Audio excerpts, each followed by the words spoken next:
আল্লাহ তাআলা মানুষকে নানাভাবে পরীক্ষা করেন। কাউকে পরীক্ষা করেন রোগব্যাধি ও বিপদ আপদ দিয়ে, আবার কাউকে পরীক্ষা করেন সম্পদ প্রাচুর্য দিয়ে। তবে সর্ব অবস্থায় একজন মুমিনের কর্তব্য হলো আল্লাহর সন্তুষ্টদায়ক কাজে অবিচল থাকা। সুখ দুঃখ যে কোনো পরিস্থিতি হোক, আল্লাহর প্রতি কৃতজ্ঞতা জ্ঞাপন করা উচিত।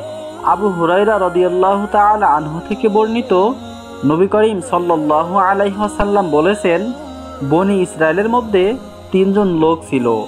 তাদের একজন ছিল কুষ্ঠরোগী, অপরজনের টাক মাথা এবং অন্যজন ছিল অন্ধ। মহান আল্লাহ তাআলা তাদের পরীক্ষা করতে চাইলেন। তাদের কাছে একজন ফেরেশতা পাঠালেন। কুষ্ঠরোগীর কাছে এসে ফেরেশতা বলল, তোমার সবচেয়ে পছন্দের বস্তু কি? সে বলল, সুন্দর রং ও সুন্দর চামড়া এবং যে রোগের কারণে মানুষ আমাকে ঘৃণা করে তা থেকে মুক্তি লাভ করা। ফেরেশতা তার দেহ মুছে দিল। এতে তার গায়ের সব রোগ দূর হয়ে গেল। তাকে সুন্দর রূপও দেওয়া হলো। অতঃপর ফেরেশতা তাকে জিজ্ঞাসা করলো, কোন সম্পদ তোমার কাছে সবচেয়ে বেশি প্রিয়?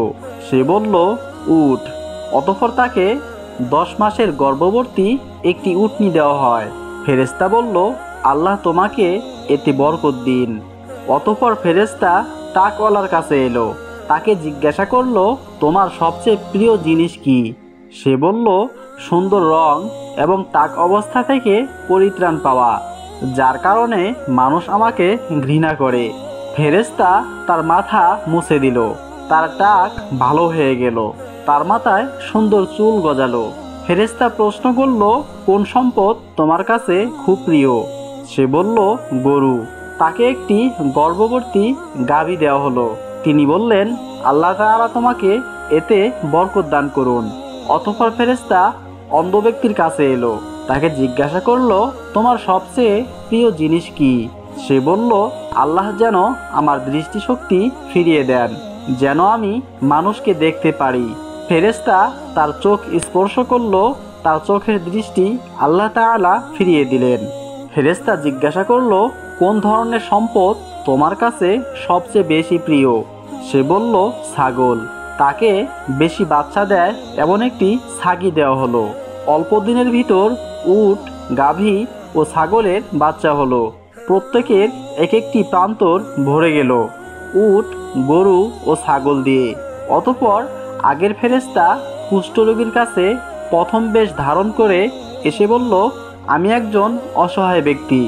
এবারের সফরে আমার সব কিছু ফুরিয়ে গিয়েছে। এখন আল্লাহ ও তোমার সহায়তা ছাড়া এমন কেউ নেই যার সাহায্যে আমি গন্তব্যে পৌঁছতে পারবো। মহান আল্লাহর নামে তোমার কাছে আমি একটা উট চাচ্ছি, যিনি তোমাকে এত সুন্দর রং, সুন্দর অবয়ব ও অঢেল সম্পদ দিয়েছেন। তা দিয়ে আমি গন্তব্যে পৌঁছতে পারবো। এ কথা কুষ্ঠরোগী শুনে বলল, আমার অনেক ঋণ হয়েছে। ফেরেশতা বলল, তোমাকে তো আমি চিনি। তুমি কুষ্ঠরোগী ছিলে। মানুষ তোমাকে ঘৃণা করত। তুমি তো নিঃস্ব ছিলে। আল্লাহ তোমাকে প্রাচুর্য দিয়েছেন। কুষ্ঠরোগী বলল, এই সম্পদ তো আমি উত্তরাধিকারী সূত্রে পেয়েছি। তিনি বললেন, তুমি মিথ্যাবাদী হলে আল্লাহ যেন তোমাকে আগের মতো করে দেন। অতঃপর ফেরেশতা টাক মাথাওয়ালা ব্যক্তির কাছেও আগের বেশ ধারণ করে এলো। ফেরেশতা তার কাছেও প্রথম ব্যক্তির মতো সাহায্যের আবেদন করল। সেও আগের ব্যক্তির মতো উত্তর দেয়। তাই ফেরেশতা তাকে বলল, তুমি মিথ্যাবাদী হলে আল্লাহ যেন তোমাকে আবার আগের মতো করে দেন। অতঃপর ফেরেশতা অন্ধ ব্যক্তির কাছে আগের বেশে এসে বলল, আমি একজন অসহায় পথিক। আমার সফরের সব কিছু শেষ হয়ে গেছে। এখন গন্তব্যে পৌঁছতে আল্লাহ ও তোমার সহায়তা ছাড়া আমার কোনো উপায় নেই। আল্লাহর নামে তোমার কাছে একটি ছাগল চাচ্ছি, যিনি তোমার দৃষ্টিশক্তি ফিরিয়ে দিয়েছেন। লোকটি বলল, হ্যাঁ, আমি তো অন্ধ ছিলাম। আল্লাহ আমার দৃষ্টিশক্তি ফিরিয়ে দিয়েছেন। কাজেই তোমার ইচ্ছা মতো তুমি নিয়ে যাও, আর যা ইচ্ছা রেখে যাও।